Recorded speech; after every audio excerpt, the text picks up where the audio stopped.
I still remember the first time I came to the Galleria Borghese. I was a very young man at the time. It was probably a completely different Rome.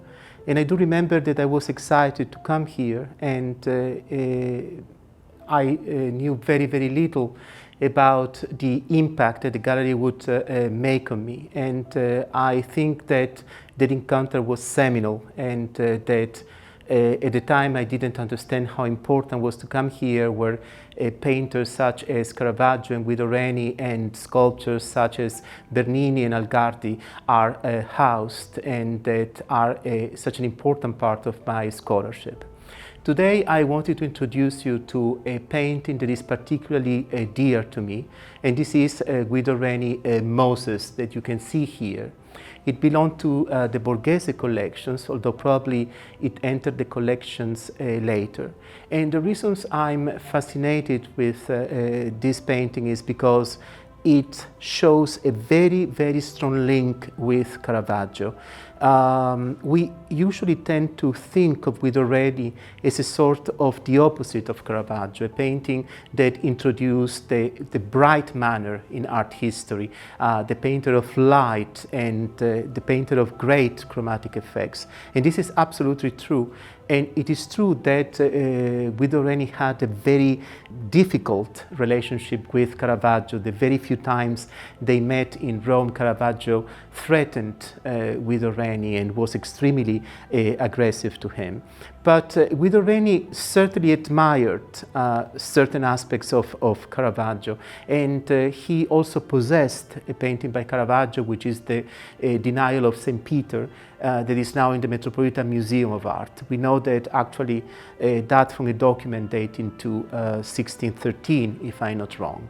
And I do believe that a painting like this beautiful, oversized Moses, you really need to come here to see this painting and to understand the proportions, the majestic proportions of the painting.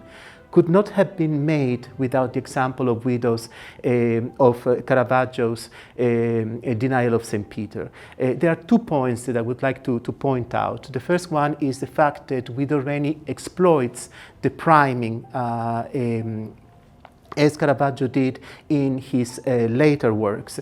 And even if you cannot see the priming directly with your naked eye, and you have actually to come very, very close to see that, it is obvious that Guido used it as a mid-tone, and that he also, like Caravaggio, and he also used these very smooth, diluted layers of pigment in order to create a very delicate contrast between the surface of the painting and then the background. And the impression is that a sort of opalescence, of a very specific luminosity that in the case of Guido is tinged with different tonalities than in the case of Caravaggio. In this case, when you come here, you will see actually that there is this sort of blue, almost indigo tone that is evident, especially in contrast with the red drapery that you can find here. In the case of the red drapery, which is also an important part of the chromatism of the painting, you can see actually that the touch is much denser compared to other parts of the, like for instance, the face of the Moses, and it gives a sort of relief, of monumental relief to the figure.